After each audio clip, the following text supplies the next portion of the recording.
अस्सलाम वालेकुम बच्चों। आज आपका टॉपिक है एम्पेयर्स लॉ। बेटा आपने चैप्टर 1 में गाज़िस लॉ पढ़ा था। गाज़िस लॉ और एम्पेयर्स लॉ दोनों ऑलमोस्ट सेम सेम हैं। अब इनमें रिजेम्बलेंस क्या है उस चीज़ को समझते हुए ताकि आपको ये लेक्चर समझ आ जाए। तो बच्चे जैसे गाज़िस लॉ में हम इलेक्ट्रिक फील्ड इंटेंसिटी फाइंड करते थे, तो एम्पेयर्स लॉ में हम लोग मैग्नेटिक फ्लक्स डेंसिटी फाइंड करेंगे। यानी दोनों में पहले रिजेम्बलेंस कि आपके पास गाज़िस लॉ में इलेक्ट्रिक फील्ड इंटेंसिटी थी और एम्पेयर्स लॉ में हम फाइंड कर रहे हैं मैग्नेटिक फ्लक्स डेंसिटी।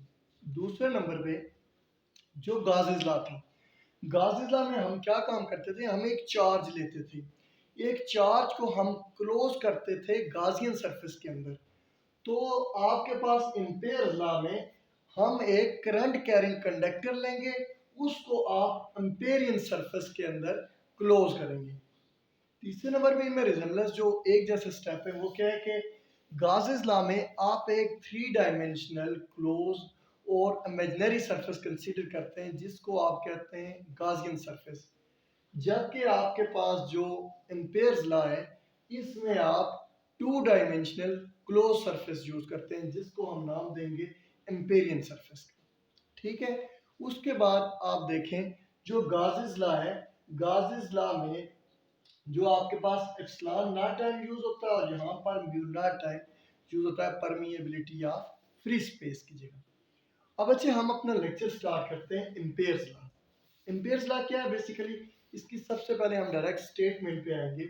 स्टेटमेंट इसकी क्या है कि एम्पेयर्स लॉ की the sum of the quantities B dot del L along a closed loop is mu naught time total current flow in it। कि एम्पेयर्स लॉ में इसकी स्टेटमेंट सबसे पहले देखेंगे। स्टेटमेंट इसकी क्या है कि the sum of the quantities के क्वांटिटीज सम हो रही है कौन सी, B dot del L along a close loop, के क्लोज लूप के अंदर क्लोज सरफेस के अंदर ये क्वांटिटीज ऐड हो रही है, ये किसके इक्वल आएंगी, is equals to mu not time total current flow in it, कि इसमें जितना टोटल करंट होगा म्यू नॉट टाइम उसके जो इसमें करंट क्लोज होगा उसके इक्वल आएंगे। इस चीज को समझने के लिए एक्सप्लेनेशन पे हम लोग आते हैं।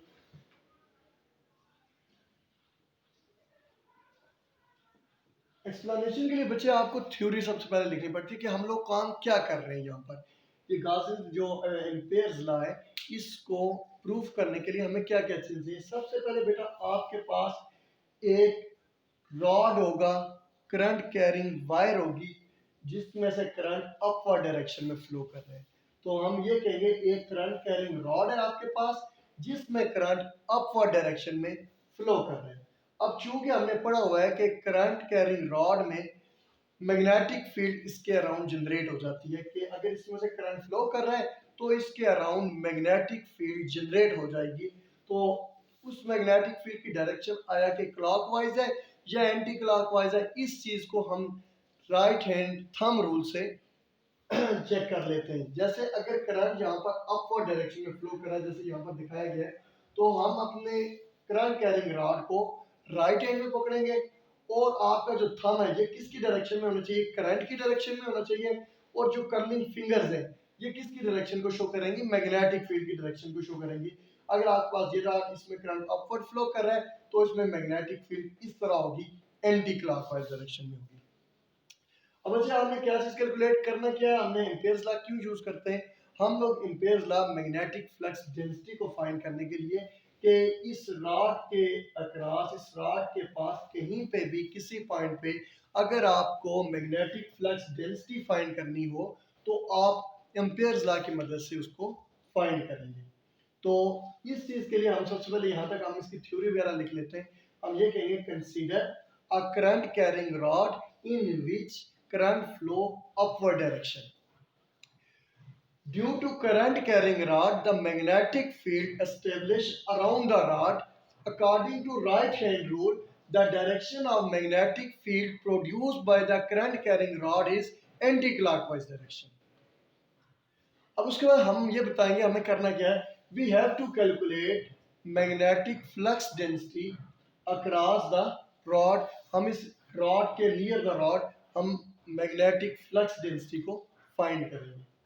उस चीज को फाइंड करने के लिए बच्चे आपको एक क्लोज सरफेस लेनी होगी, क्लोज लूप लेनी है, 2 डायमेंशनल सरफेस लेंगे जिसको हम कहेंगे इम्पेरियन सरफेस।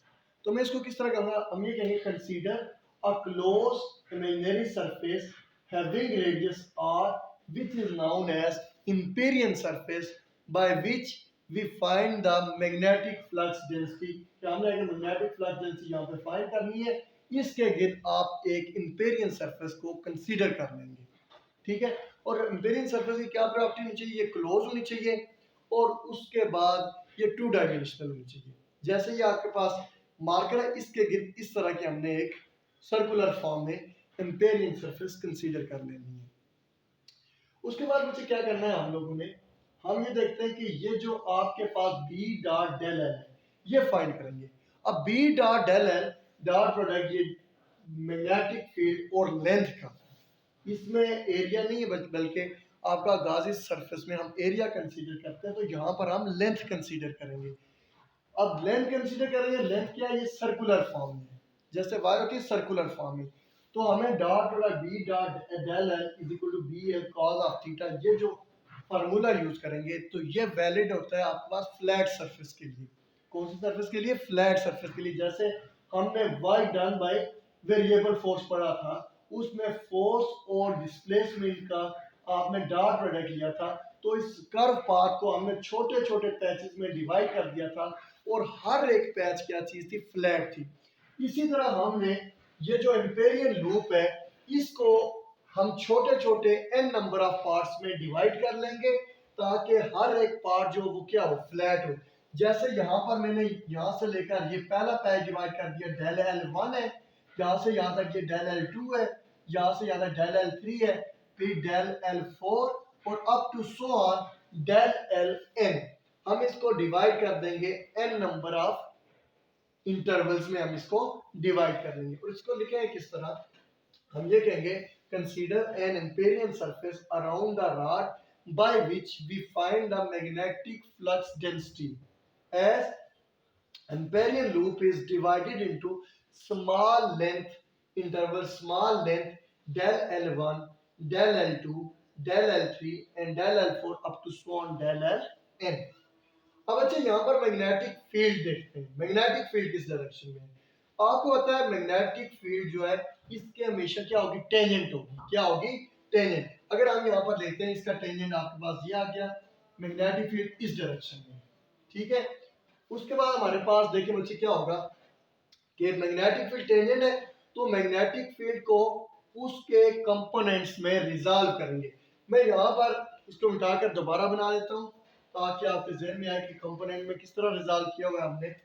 ये आपके पास एम्पेरियन सरफेस है, ये आपके पास इसके टेंजेंट मैग्नेटिक फील्ड है और लेंथ की डायरेक्शन ये आपके पास। अब यहाँ पर देखें एंगल आपका लेंथ और मैग्नेटिक फील्ड इन दोनों के साथ बन रहा है, इसका मतलब है ये आपके पास हॉरिजॉन्टल आ गया। तो यहाँ पर हॉरिजॉन्टल कंपोनेंट ये आ गया, horizontal component B cos theta, और ये आपके पास वर्टिकल कंपोनेंट आ गया बी sin थीटा। यहां से आपको ये पता चलता है कि जो बी cos थीटा है और लेंथ है ये आपस में सेम डायरेक्शन में, ये दोनों पैरेलल है। तो अभी यहां तक करें।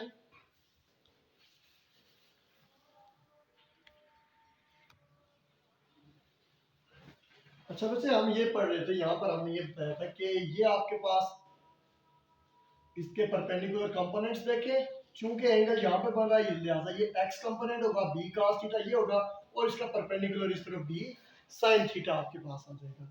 तो हमने b डॉट डेल l लेना है, b डॉट डेल L1 क्योंकि यहाँ पर लेंथ डेल L1 है और इसका b के साथ डॉट प्रोडक्ट, तो डॉट प्रोडक्ट क्या होता है आपके पास, magnitude of first magnitude of second into cos theta, तो क्या आ जाएगा b del L1 cos theta. अब चूंकि देखें लेंथ भी इसी तरफ है और b cos थीटा भी इसी तरफ है, इसका मतलब है मैग्नेटिक फील्ड और लेंथ आपस में पैरेलल है, तो थीटा कितना बनेगा, 0 डिग्री बनेगा। तो यहाँ पर आप इसको पुट कर देंगे b dot del L1 is equal to b del L1 cos of zero, cos zero आपके पास क्या होता है 1 होता है, तो आपके पास आ जाएगा b dot del l1 is equal to b del l1। उसके बाद बच्चे देखें इसी तरह दूसरे पैच करेंगे, ये पहले पैच कर लिया, दूसरे पैच में भी सिमिलरली इसी तरह होगा काम। यहाँ पर भी जो b cos थीटा वो डेल l2 के अक्रॉस आएगा, तो डायरेक्ट आंसर आपके पास वही आएगा b dot del l2 is equal to b del l2। Similarly तीसरे पैच में b dot del l3 is equal to b del l3 आएगा। n टाइम हम करेंगे इसको b dot del l n is equal to b del l n। ये आपके पास जहां तक इन पूरे पैचेस का हमने b dot del l find कर लिया। अब हमने इसको ऐड करना है, equation 1 2 3 up to so on 4, इन सब इक्वेशंस को हम ऐड करेंगे। जब हम इसको ऐड करेंगे तो आपके पास लेफ्ट साइड में ऐड होंगी और राइट साइड में ऐड होंगी। लेफ्ट साइड कौन सी आ गई, ये वाली b dot del l1 plus b dot del l2 plus b dot del l3 up to so on b dot del ln is equal to right hand side पे आपके पास क्या आएगा b del l1 plus b del l2 b del l3 up to so on b del ln आ गया आपके पास। बच्चे ये left side पे देखें, लेफ्ट साइड में b डॉट डेल l ये आपस में सम हो रहे हैं, क्या हो रहे हैं सम हो रहे हैं, तो इनको समेशन की फॉर्म में लिखते हैं, summation of b dot del l।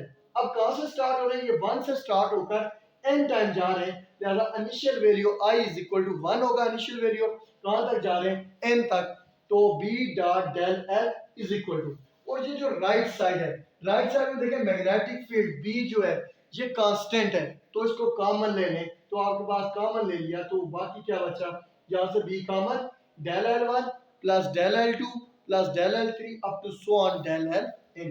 अब इसे इसको अगर देखिए आप लोग, डेल l1 यहाँ तक है, डेल l2 यहाँ तक है, del l3 del l4 up to so on, ये देखिए पूरी लेंथ ऑफ द वायर आती है, मींस ये सर्कुलर वायर है तो इसका पूरा सरकमफेरेंस आ जाता है, del l1 plus del l2 plus del l3 up to so on del ln, ये पूरा क्या आता है सरकमफेरेंस ऑफ द सर्कल आ जाता है, जिसको हम क्या लिखेंगे b dot del l is equal to b as it is, तो सरकमफेरेंस ऑफ द सर्कल क्या है 2 पाई r। ये आपने इक्वेशन 1 है दी। इसके बाद बच्चे हमने क्या करना है, हम ये कहेंगे बेटा ये थ्योरेटिकल क्वेश्चन है, थ्योरेटिकली हम देखते हैं कि अगर रॉड में करंट ज्यादा है, अगर ये जो रॉड है जिसमें करंट ज्यादा है तो इसके अराउंड मैग्नेटिक फील्ड जो प्रोड्यूस होगी वो भी बहुत ज्यादा होगी। इसका मतलब है मैग्नेटिक फील्ड और करंट कैरिंग रॉड एक दूसरे के डायरेक्टली प्रोपोर्शनल है। अगर करंट ज्यादा है तो मैग्नेटिक फील्ड ज्यादा होगी, अगर करंट कम है तो मैग्नेटिक फील्ड कम होगी। तो मैं इसको लिख देता हूँ B is directly proportional to I। उसके बाद ये देखें, अगर हमने मैग्नेटिक फील्ड यहाँ पर चेक करनी है, इस पॉइंट पर, ये पॉइंट रॉड के करीब है तो यहाँ पर मैग्नेटिक फील्ड स्ट्रांग होगी, यहाँ पर मैग्नेटिक फील्ड स्ट्रांग होगी। जबकि अगर इस पॉइंट पर मैं चेक करूं ये रॉड से दूर है तो इसका मतलब है यहाँ पर मैग्नेटिक फील्ड क्या होगी वीक होगी। इससे से हमें ये पता चलता है अगर आपके पास रेडियस कम है, डिस्टेंस कम है तो मैग्नेटिक फील्ड ज्यादा होती है।